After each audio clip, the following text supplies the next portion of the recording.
नमस्कार।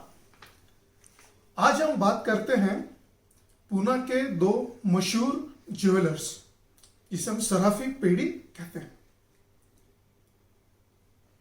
ये दोनों ज्वेलर्स कई दशकों से व्यापार कर रहे हैं और दोनों की अपनी एक अलग पहचान है। ये दो ज्वेलर्स हैं गाडगिल और रांका। चर्चा आज है एक ब्रांड चार ओनर या चार ब्रांड एक ओनर। यह है दोनों की पहचान। देखते हैं। पहले चर्चा करते हैं गाडगिल उनके बैकग्राउंड की। पहले नाम हुआ जब कई कई कई वर्षों पहले 1832 से नाम था नारायण गाडगिल। आगे चल के हुआ पूना गाडगिल और आज है PNG। चलो कोई बात नहीं। अब PNG के चार ब्रांड्स PNG के नाम से देखने को मिलते हैं। मैं लिख के लाया हूं क्योंकि मैं खुद बहुत बार कंफ्यूज हो जाता हूं। एक है PNG ज्वेलर, एक है 1832, एक है PNG ब्रदर्स और एक है PN गाडगिल एंड सन्स।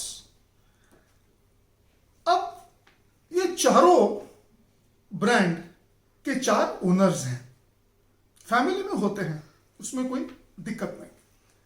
अब कस्टमर के हिसाब से अगर देखें तो कंफ्यूजन हो रहा है क्या, यह देखना है। अब मेरा गाडगिल कौन? इतने वर्षों से आप एक पूना गाडगिल से एक शॉप से आप ला रहे थे, अपना सामान ले रहे थे और अब वो अलग हो गए। तो कस्टमर के मन में क्या है, दुविधा आ रही है कि मेरा गाडगिल कौन? क्या पहचान इनकी अलग है? सबके नाम में PNG है और सब में 1832 है, तो फर्क क्या है? कैसा पहचान पाएंगे? तो इसका मतलब यह तो नहीं हुआ कि जो ब्रांड चारों में से जो ज्यादा एडवर्टाइजिंग करेगा, ज्यादा मार्केटिंग करेगा, उसको ज्यादा बेनिफिट होगा। या ऐसे हो सकता है कि चारों एडवर्टाइजिंग कर रहे हैं और चारों को इक्वली फायदा हो रहा है।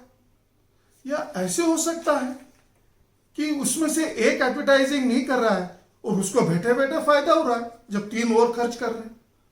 तो मुझे कहीं तो भी ऐसा लगता है कि आइडेंटिटी क्रिएट इतनी ठीक से हुई नहीं है और शायद पैसे तो लग रहे हैं एडवर्टाइजिंग में, मार्केटिंग में, ब्रांड बिल्ड करने में, लेकिन क्या उस पर्टिकुलर ब्रांड के पास लोग जा रहे हैं? क्या पहचान उन्होंने कैसे बनाने की कोशिश की है? मेरे हिसाब से अगर आप देखते हैं तो PNG jewellers purple background use करता है, PNG 1832 मजेंटा यूज करता है, PNG ब्रदर्स व्हाइट बैकग्राउंड है लेकिन एन में एक डायमंड निकाला है और PN गाडगिल एंड सन्स का बैकग्राउंड रेड है। अब ये इतना कस्टमर को ध्यान में रहेगा कि मेरा वाला पर्पल है या मेरा वाला रेड है, ये थोड़ा सा कंफ्यूजन हो सकता है। तो ये सोचने वाली बात है। क्या कर सकते हैं वो हम अंत में आएंगे। अब देखते हैं दूसरा ब्रांड, बिल्कुल इसके विपरीत। चार ओनर्स हैं लेकिन ब्रांड एक ही है, रांका ज्वेलर्स। इनके भी पूना के बाहर 10-11 शाखाएं हो गई है, शोरूम्स हो गए हैं। अभी इनका एडवांटेज एक बहुत सामने उभर के आ रहा है, वो मतलब एक एडवर्टाइजिंग में आप सब शोरूम के, आप सब ब्रांचेस के आप एड्स कर रहे हैं। यहां तक तो ठीक है। अब मुझे बताइए, ये अलग अलग लोकेशंस पे हैं, हर लोकेशंस के कंपटीशन अलग है, टेस्ट अलग है, कस्टमर्स की, लोगों की चॉइस अलग है। अब एक ओनर को अगर कुछ क्रिएटिविटी करनी है, अगर उसको कुछ स्कीम करनी है, तो उसको बहुत ध्यान रखना पड़ेगा। ये नहीं बोल सकता कि एक स्कीम करके बड़ी सब जगह एक ऐड बना दी तो तकलीफ हो सकती है। तो उनको यह ध्यान रखना पड़ेगा कि यह स्कीम इस शोरूम में है लेकिन उस शोरूम में नहीं है।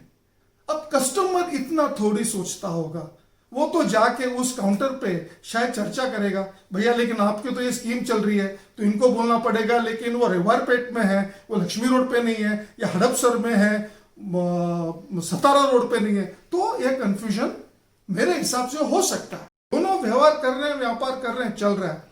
प्रश्न है कि क्या हम कॉस्ट इफेक्टिवनेस एडवर्टाइजिंग की, मार्केटिंग की, वो ब्रांड मशहूर बनाने में अपन कॉस्ट इफेक्टिवनेस ला सकते हैं क्या? मुझे लगता है एक ओनर को एक ब्रांड रहना बहुत जरूरी है, और उस ब्रांड की, जैसे हमने पहले चर्चा की थी, एक ट्रिगर पॉइंट रहना आवश्यक है, जिससे पहचान उस ब्रांड की और उस ओनर की बनी रहे। आगे देखेंगे अगले सोमवार के दिन एक नए विचार के साथ। और अगर आपके कुछ प्रश्न हो इस एपिसोड पे तो मुझे जरूर लिखिएगा। एक बात आपको मैं कहना चाहूंगा, मुझे कुछ मैसेजेस आए कि क्या हम मराठी में आपको पूछ सकते हैं। बिल्कुल, आप मराठी में पूछ सकते हैं, आप हिंदी में पूछ सकते हैं, आप इंग्लिश में पूछ सकते हैं, उसमें एब्सोल्युटली कोई प्रॉब्लम नहीं है। इंतजार करूंगा आपके प्रश्नों का। धन्यवाद, नमस्कार।